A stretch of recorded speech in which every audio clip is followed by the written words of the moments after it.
Hello, I am Wallas, the Polish toy guy. How are you doing today, my dear viewers?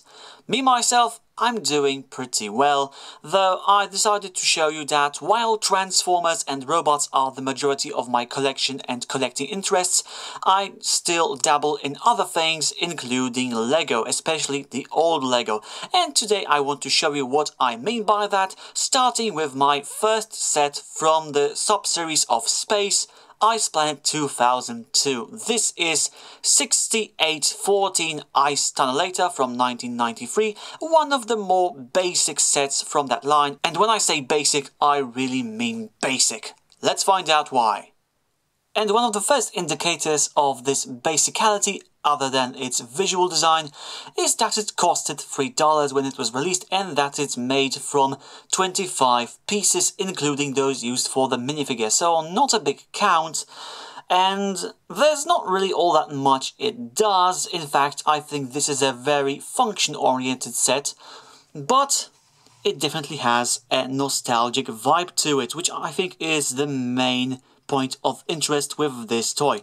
Let's start with the minifigure, which has the typical Ice Planet Ice Naut costume with a nice print on the suit. We have this very cool antenna equipped visor.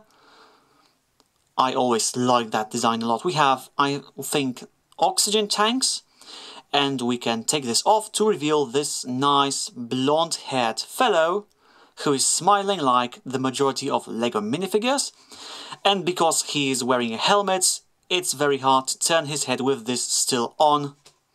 So as you can see, a basic figure with no gimmicks, but I will admit I always liked how the orange light got on the face when you flip down the visor.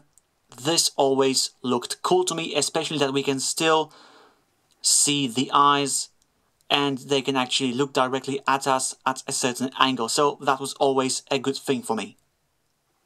And here we have the ICE Tunnelator itself. As I read on the Lego Wikia, it was designed to cut through ice and create new paths for the ice nauts and their vehicles.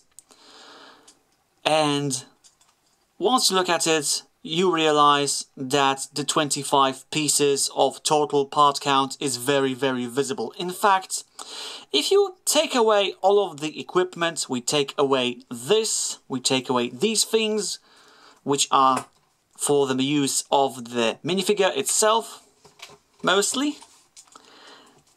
it looks very simple. It pretty much looks like a chair on four wheels with a front bumper, and if we take away the wheels as well, we get something that's really not all that impressive, and you actually may begin to have problems telling what exactly is this supposed to be.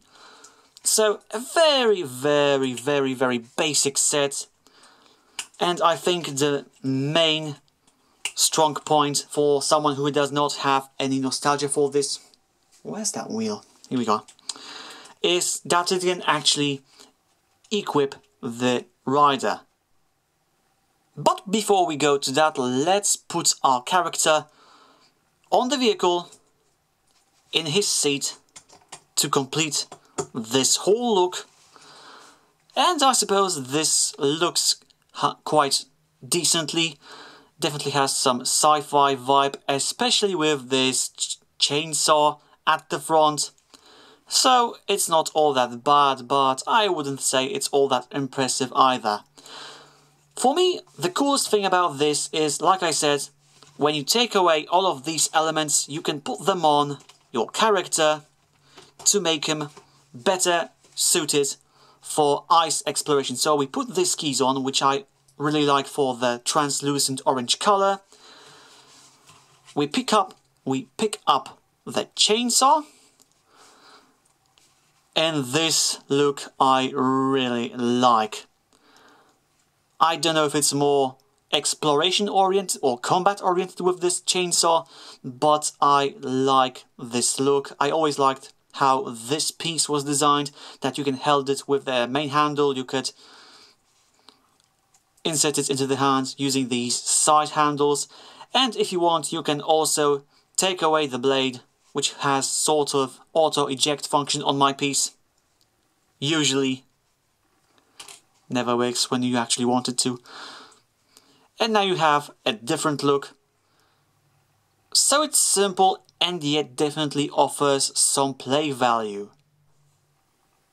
Okay, I suppose you can make the whole set interact in a second way other than drive a vehicle type thing.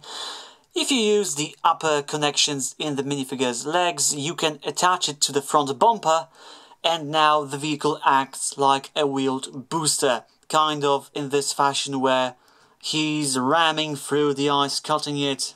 Nothing will stop him when he's strapped to his vehicle.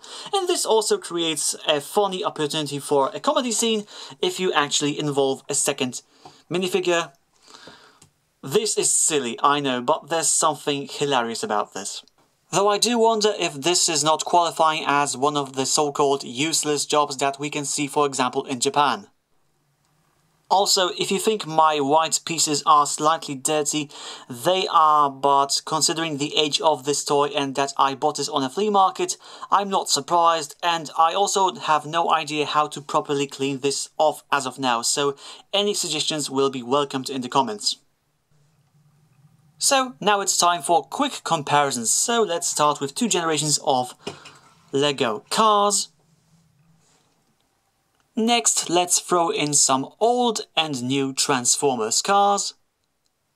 And then we can throw in my second set from this line, or at least that part of it that fits in the frame.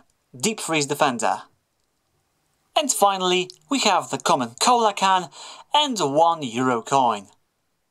So, to sum it all up, I enjoy having this set, but mostly because I like this line and because it's nostalgic to me. If we think about the practical, actual advantages of this set, the main one is that the figure can ride the vehicle and that the vehicle can partly disassemble to equip the character, but other than that, it's basically a chair on 4 wheels with a bumper and some accessories. So, while it has play value, for some of you it may be not enough play value. So, unless you are a fan of Ice Plan 2002, you can easily skip this set and still be happy with your life. And that's all for this video review. I will be back with the next one soon. And until then, stay well. Thank you for watching.